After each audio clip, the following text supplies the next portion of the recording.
Elias Vance was not a hero. He was not special. He was just a man with gray hair, tired eyes, and a cargo ship that made strange noises every time he turned left. At 42 years old, he had a failed marriage, a daughter who no longer answered his calls, and a job that paid just enough to keep him flying through the empty spaces between stars. His ship was called the Drifter. It was old and ugly and held together with cheap repairs and hope. Elias had been flying her for 15 years, carrying supplies to mining colonies on the edge of human space. It was boring work. It was lonely work, but it was the only thing Elias knew how to do anymore.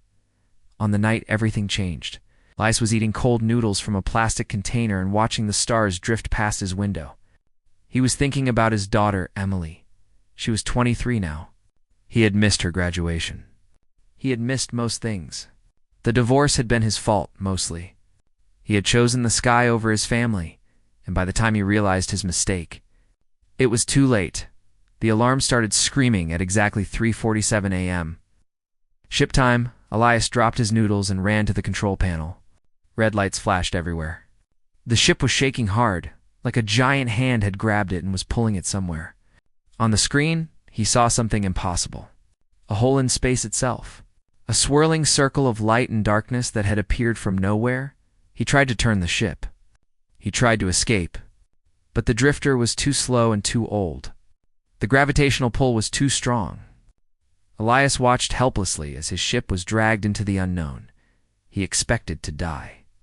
He closed his eyes and thought of Emily. He whispered that he was sorry, but death did not come. When Elias opened his eyes, saw something that made his breath stop. Ships.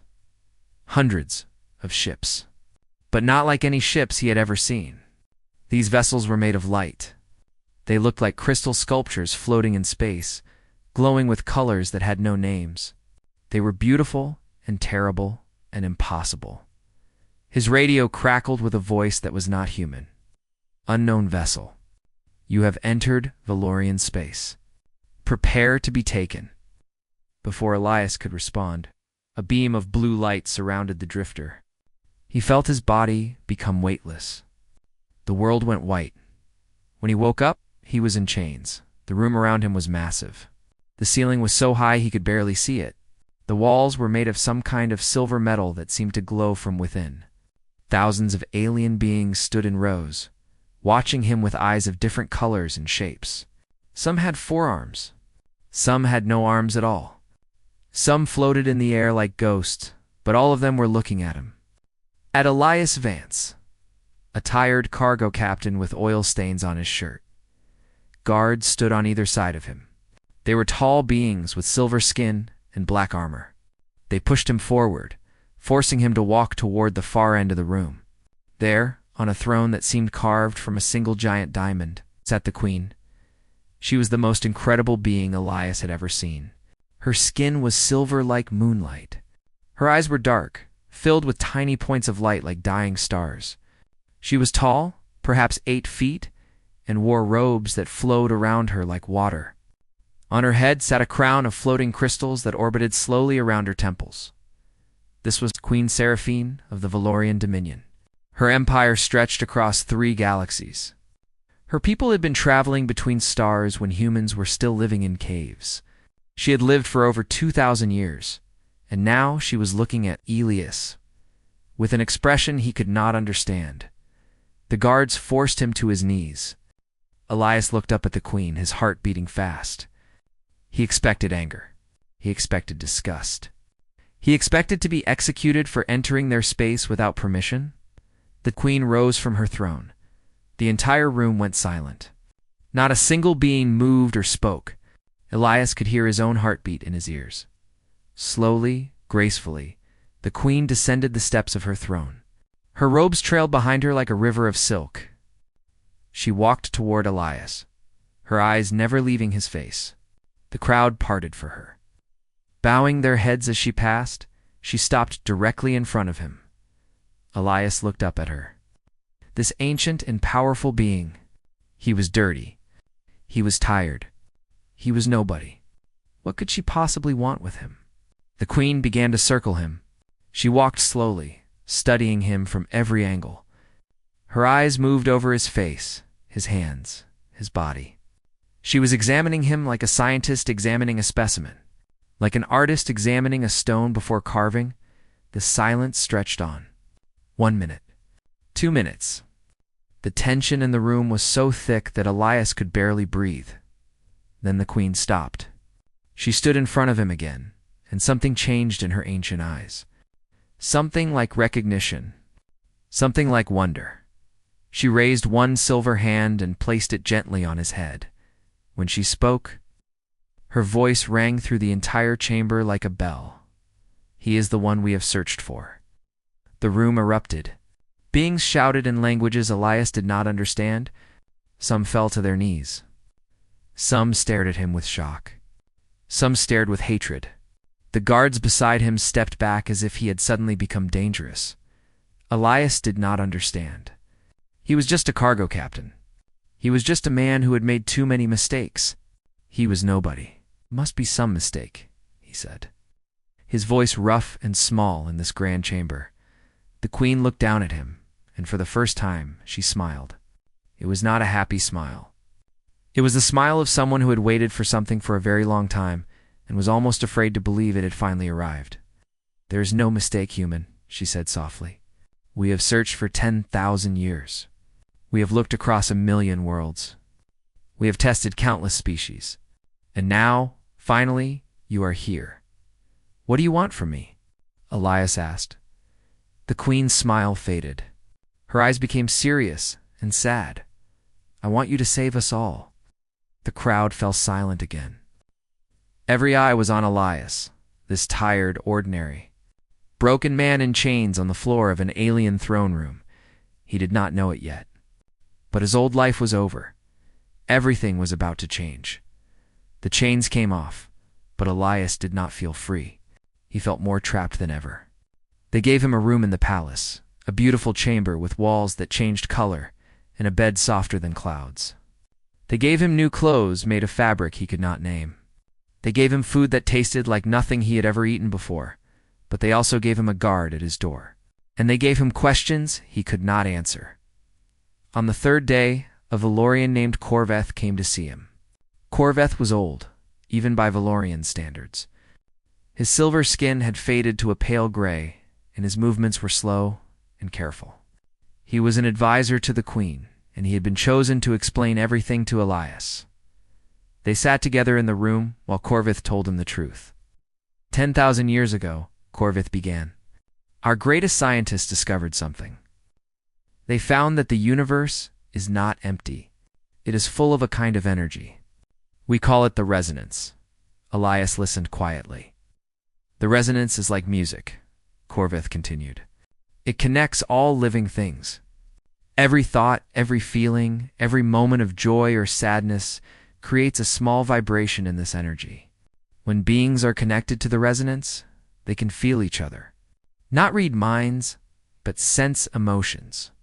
Sense connection. It is what makes life meaningful. I do not understand, Elias said. Corveth smiled sadly. You will. The resonance is the invisible thread that ties the universe together. Without it, beings become empty. They become isolated. They lose the ability to feel connected to anything. He paused and looked at Elias with serious eyes. Our seers, our prophets, they saw a vision 10,000 years ago. They saw that one day a being would come who could hear the resonance naturally, without machines, without training, a being whose mind was built in a special way, a way that allowed perfect harmony with the universe itself. We called this being the Echo. Oh. And you think I am this Echo, Elias said flatly. We do not think. We know. Corveth leaned forward. When you were captured, our machines scanned your body. They scanned your mind. Your brain, Elias Vance, produces patterns we have never seen before. Patterns that match the resonance perfectly.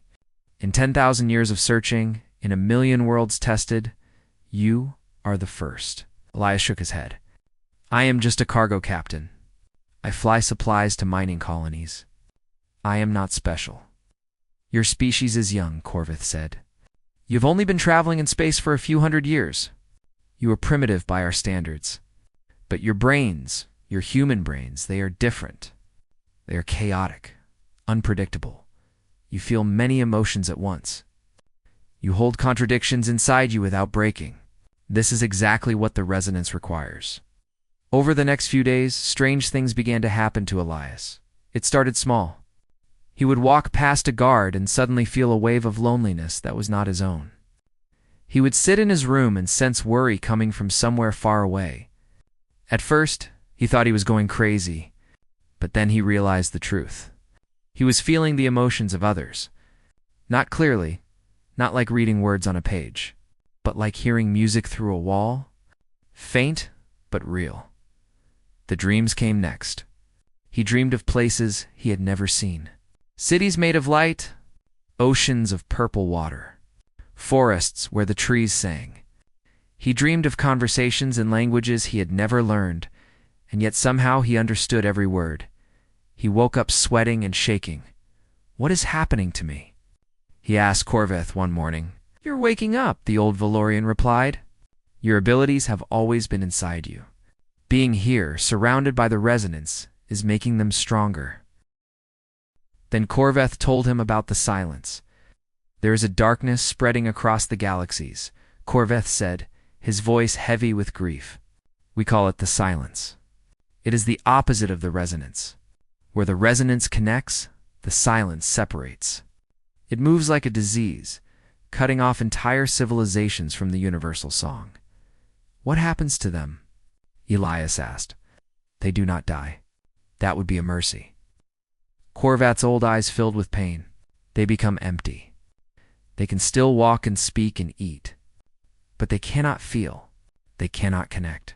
They become like ghosts, trapped forever in complete isolation. Billions of beings have already fallen to the silence, and it is still spreading." Elias felt cold. "And you think I can stop it?" "You are the only one who can. The Echo is the only being who can enter the silence and survive. The only being who can restore what has been lost." That night, Elias could not sleep. He stood by his window, looking out at the alien stars, and he thought about everything he had been told. He was supposed to be a savior. He was supposed to save entire galaxies. But he could not even save his own marriage. He could not even keep his daughter in his life. How could someone like him be the answer to anything? The assassination attempt came the next morning. Elias was walking through the palace gardens when he felt something wrong. A cold sensation in his chest.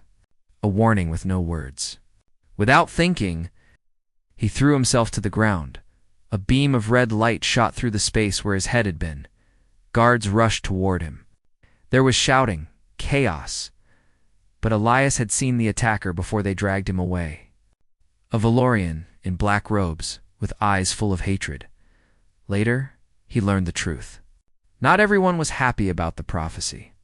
A Valorian noble named Arcturus, cousin to the queen, believed that placing faith in a primitive human was foolishness. He wanted Elias dead, and this was not the first time someone had tried to kill the Echo. "The last candidate," Corvath told him quietly. "The last being we thought might be the Echo. She died 300 years ago. An accident," they said. But I never believed it. Elias stared at the old advisor. "Someone murdered her, and they will try to murder you too. There are those who fear what you represent, those who do not want the prophecy fulfilled." Corveth placed a hand on Elias's shoulder. "You must be careful, human. You must survive. Because the queen herself is dying." "What?" "Decades ago, she encountered the silence. She escaped, but her connection to the resonance was broken. She has been fading ever since. She has weeks to live, perhaps less." Corvath's voice broke slightly. "Only you can save her, Elias. Only you can enter the silence and restore what was taken." Elias looked out the window at the vast alien city below. He thought about the queen, ancient and powerful, slowly dying. He thought about the billions of beings trapped in the silence, alone forever. He thought about his daughter, back on Earth, who would never know what had happened to her father. He was terrified. He was not ready. He did not believe he was special, but what choice did he have?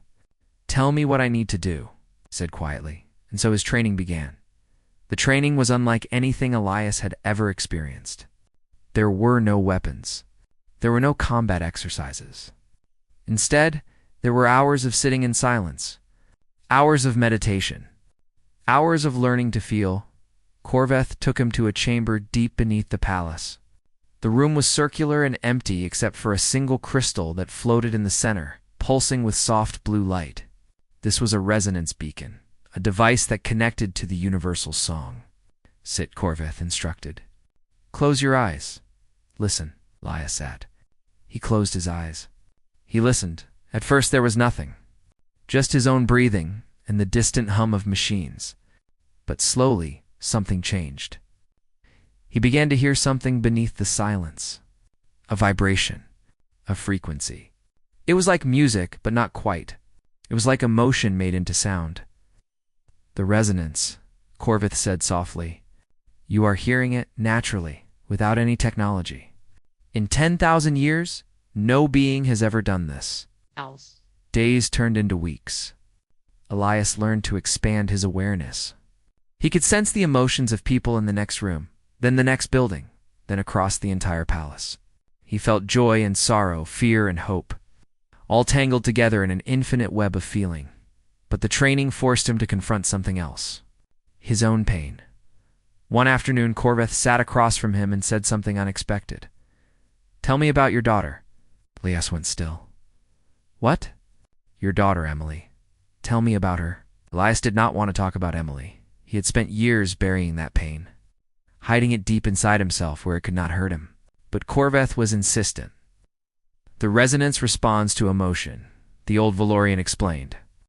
"Real emotion, not controlled emotion, not hidden emotion.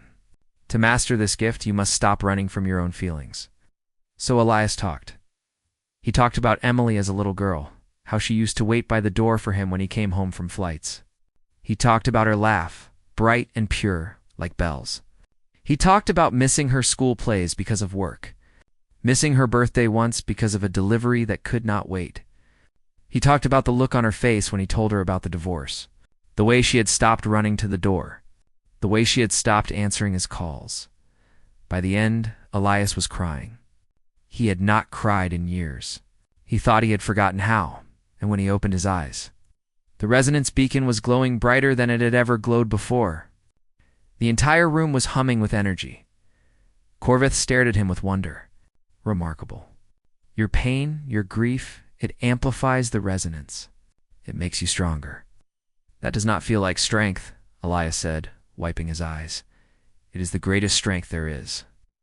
In the weeks that followed, Corveth explained why humans were so unique. The Valorians had evolved over millions of years. Their minds were orderly and logical. Their emotions were controlled and refined.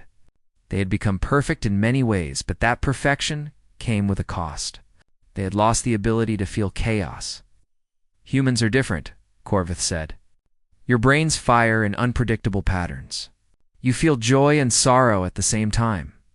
You hope even when logic tells you there is no hope. You love even when love causes you pain. This chaos, this contradiction, is exactly what the resonance requires." "Why?" Elias asked. "Because the universe itself is chaos. It is not orderly. It is not logical. It is a symphony of contradictions, beauty and destruction existing together. Only a mind comfortable with contradiction can truly harmonize with it." The Valorians sought perfection, but perfection cannot hear the resonance. Only imperfection can. Elias thought about this for a long time. His whole life, he had seen his emotional nature as a weakness. He felt too much. He hurt too much. He made decisions with his heart instead of his head. He had been told again and again that these were flaws, but now he was being told that these flaws were his greatest gifts. The assassination attempts continued.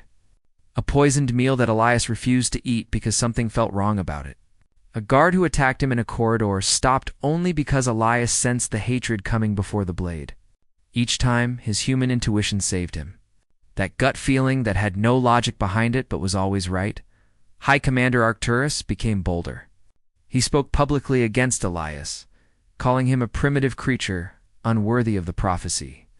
He demanded tests to prove that Elias was truly the Echo, and not simply a fraud. The Queen agreed to the tests. They took Elias to a resonance beacon that had been dormant for 3,000 years. It was located on a dead moon in a temple that no one had visited in centuries. Every previous attempt to activate this beacon had failed. The device simply would not respond. Arcturus smiled coldly as they entered the temple. He was certain that Elias would fail, that the prophecy would be proven false. Elias stood before the beacon. It was massive, a crystal pillar as tall as a building, gray and lifeless.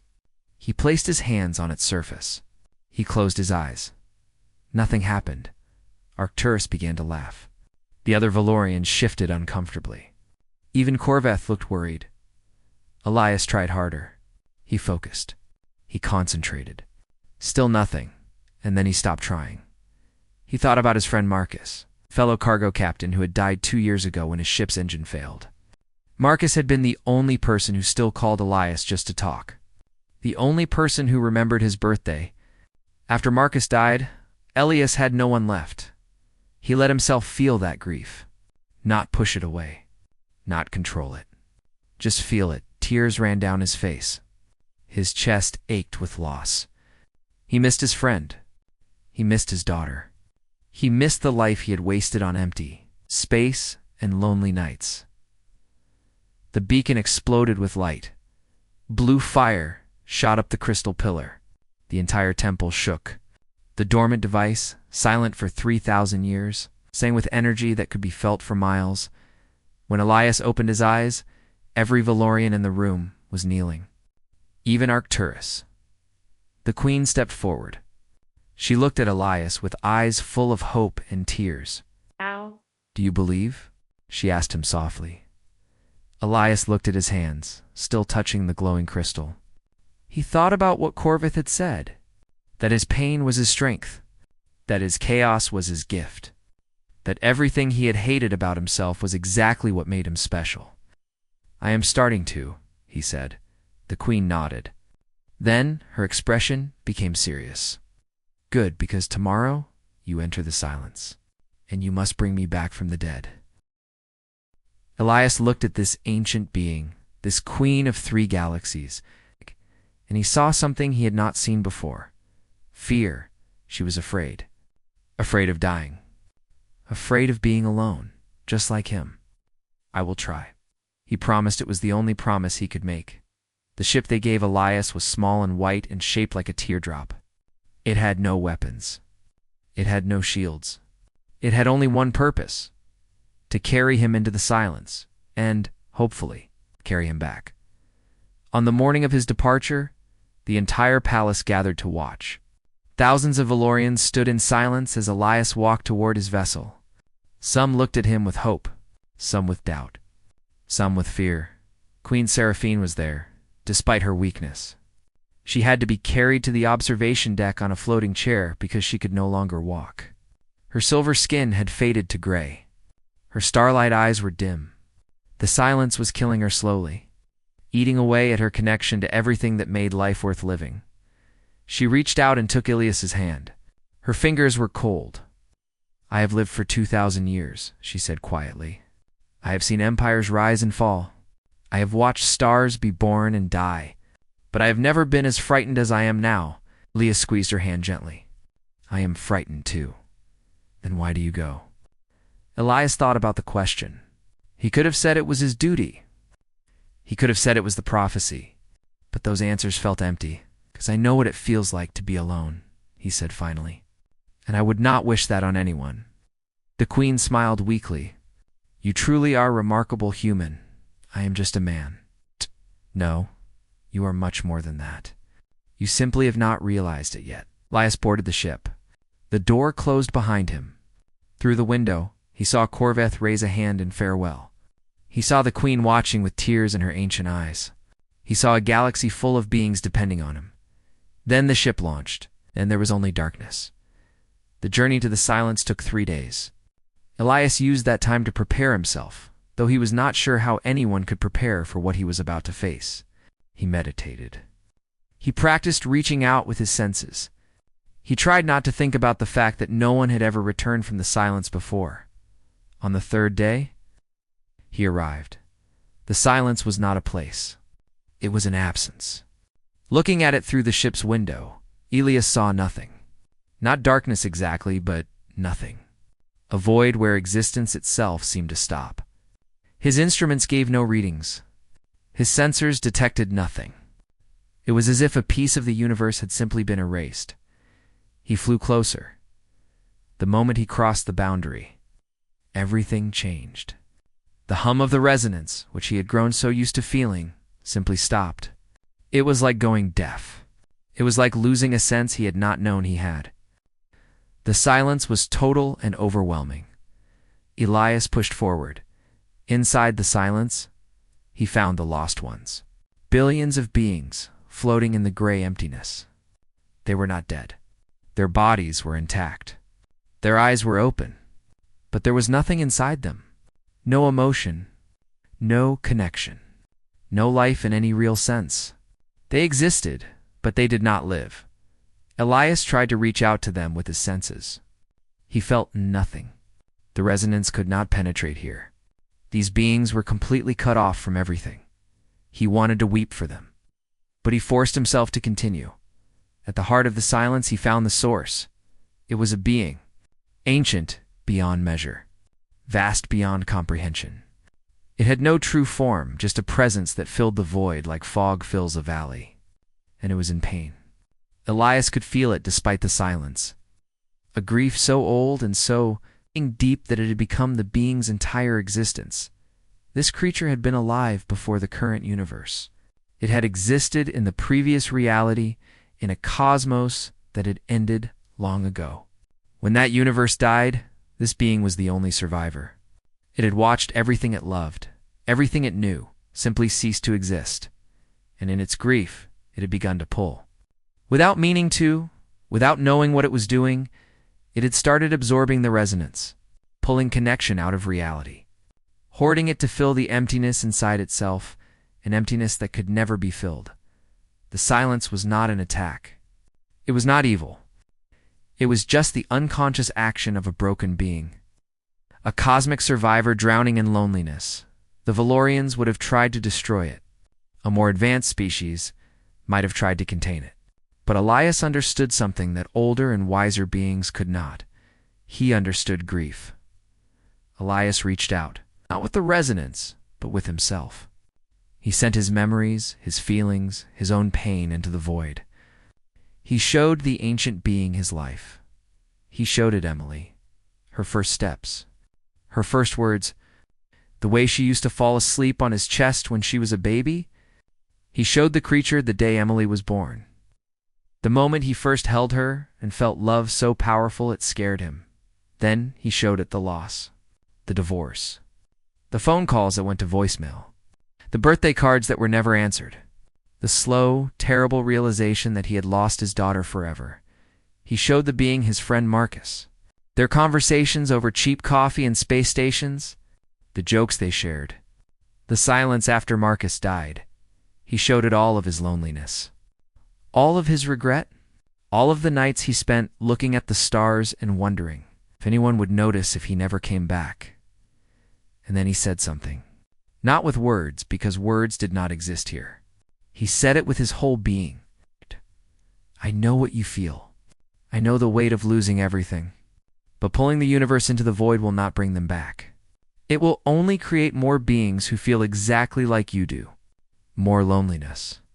More grief. More empty existence. The ancient being stirred. For the first time in eons, something had reached it. There is another way, Elias continued. Humans have a word for it. We call it bittersweet. It means holding pain and beauty together. Missing what you lost, but still being grateful that you had it. Grieving and hoping at the same time. He showed the being his memories of watching sunsets, of eating warm food on cold nights, of laughing at jokes that were not funny, a feeling small beneath the stars but not lonely because of it. You can remember your universe, Elias said. You can carry that love forever. But you do not have to destroy this one to do it. You can let go without forgetting. You can grieve without consuming everything else.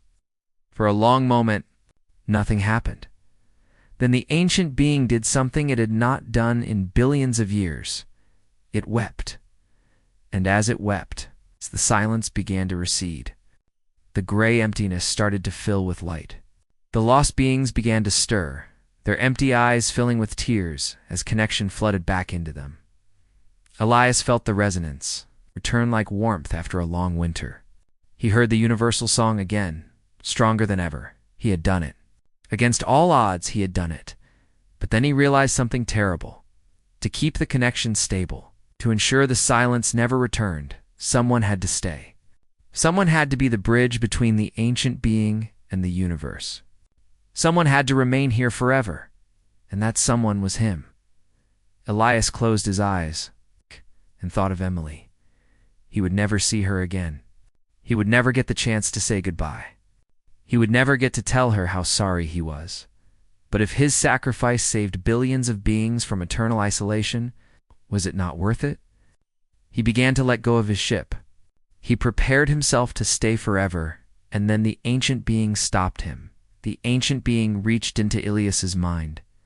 Not aggressively, but gently, like a parent touching a sleeping child. It saw his memories of Emily. It felt his longing to see her again. It understood the depth of his love for his daughter, the weight of his regret, the desperate hope that someday he might be forgiven. And in that moment, the ancient being recognized something. This longing, this love mixed with loss, was the same thing it felt for its dead universe. Elias missed his daughter exactly the way the ancient being missed everything it had ever known. They were the same. Two broken creatures carrying impossible grief. But Elias had shown it another way. He had shown it how to grieve without consuming, how to miss without destroying, how to carry pain and still move forward. The ancient being made a choice it would not keep, Elias. It would not demand that he stay as a bridge between realities. Instead, it would become the bridge itself. It would change its nature. Instead of pulling connection out of the universe, it would protect it. It would become a guardian of the resonance, watching over the universal song forever. This was its gift to Elias. This was its thank you. Go, it said without words. Go back to your daughter. Tell her what you have told me. Do not let grief consume you. Do not let regret steal your remaining years. Live. Elias felt tears streaming down his face. He tried to say thank you, but the words were not enough. Nothing was enough. The ancient being understood anyway. A wave of energy pushed Elias back, toward his ship. The door sealed behind him.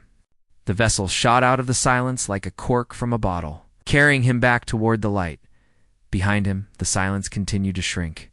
It did not disappear completely. It never would, but it stopped growing. The ancient being kept its promise. It became something new, something better. A guardian instead of a destroyer, and across 3 galaxies. Beings who had been trapped in empty isolation began to wake up. The return journey took 3 days. Elias spent most of it sleeping. He was exhausted in a way he had never been before, tired down to his soul. But it was a good exhaustion. The exhaustion of someone who has run a great race and crossed the finish line. When he emerged from the ship, the entire Valorian Dominion was waiting for him. The cheers were deafening. Millions of beings celebrated in the streets. Ships filled the sky with lights and colors. Music played from every corner of the city. Elias had done what no one in 10,000 years had managed to do. He had entered the silence and returned. He had saved countless lives, but he did not care about the celebration. He only cared about one thing. Queen Seraphine walked toward him, walked on her own feet. Without help, her skin was silver again, bright and beautiful. Her eyes were full of stars. The silence had released its grip on her. The connection had been restored. She was alive, truly alive. For the first time in decades, she stopped in front of Elias and did something that shocked the entire crowd. She bowed her head to him. You saved me, she said, her voice thick with emotion. You saved all of us. How can we ever repay you? Elias thought about the question. He could have asked for anything. Wealth, power, a place in her court. But he only wanted one thing. Send me home, he said. Send me back to Earth. Back to my daughter. The Queen nodded slowly. It will be done. 6 months later, Elias stood on a familiar street on a planet called Earth. The neighborhood had not changed much. The same trees lined the sidewalk. The same houses sat in their neat rows. The same mailbox stood at the end of the driveway. But Elias had changed. He was not the same broken man who had flown cargo ships through empty space. He was not the same lonely soul who had given up on connection. He had seen wonders beyond imagination. He had saved galaxies. He had touched the heart of an ancient being and shown it how to grieve, and yet, standing on this simple street, looking at this ordinary house, he was more terrified than he had ever been. What if Emily would not see him? What if she hated him? What if he had lost her forever? He walked to the door. He raised his hand. He knocked. For a long moment, nothing happened. Elise's heart pounded in his chest. He considered turning around, walking away, disappearing back into the stars. He almost did. Then the door opened. Emily stood there. She was 23 now, a young woman with her mother's eyes and her father's stubborn chin. She looked at Elias with an expression he could not read. Shock, confusion, something else beneath the surface. Dad, she whispered. Emily. His voice cracked. I got your voicemail. I did not get your voicemail. I could not get your voicemail because I was. He stopped. He was making no sense. He took a deep breath. I am sorry, he said simply. For everything. For every missed birthday, every broken promise, every time I chose the sky over you. I was wrong. I was so wrong. And I understand if you never want to see me again. But I had to come. I had to tell you that I love you. That I always loved you. That not a single day went by when I did not think about you. Emily stared at him. Her eyes filled with tears. I got a message, she said quietly. From someone called Corveth. He told me everything. He told me what you did. He told me you saved entire galaxies. That you were some kind of hero. Elias shook his head. I am not a hero. I am just a man who made too many mistakes. A man who finally learned what really matters. Emily was quiet for a long time. The silence stretched between them, filled with years of pain and distance and unspoken words. Then she stepped forward and wrapped her arms around him. Elias held his daughter for the first time in years. He felt her tears soaking into his shirt. He felt her shoulders shaking with sobs. He felt the connection he had been missing for so long, the bond that no amount of space or time could truly break. I am angry at you, Emily said into his chest. I am so angry. I know. We have a lot to talk about. A lot to work through, I know. She pulled back and looked at him with wet eyes. But I missed you, Dad. I missed you too, Em. More than you will ever know. Years later, Emily became an ambassador between Earth and the Valorian Dominion. Humans were no longer seen as primitive creatures. They were recognized as something special. A young species with an extraordinary gift for feeling, for connecting, for holding contradictions together without breaking. One evening, Emily asked her father a question she had wondered about for years. How did you do it, Dad? How did a cargo captain from Earth become the most important human in galactic history? Elias smiled. He was older now, his hair completely gray, his face lined with wrinkles. But his eyes were warm and full of light. I was never special, Em, he said. I was just human. I felt pain. I felt hope. I felt love, even when it hurt. I carried my grief without letting it consume me. I reached out, even when I was afraid. He looked up at the stars visible through the window, the same stars he had once flown through. The same stars that had led him to the greatest adventure of his life. Turns out that was enough. Emily smiled and took her father's hand. Outside, the universe sang its endless song. And somewhere in the void between galaxies, an ancient being listened, no longer alone. Finally at peace.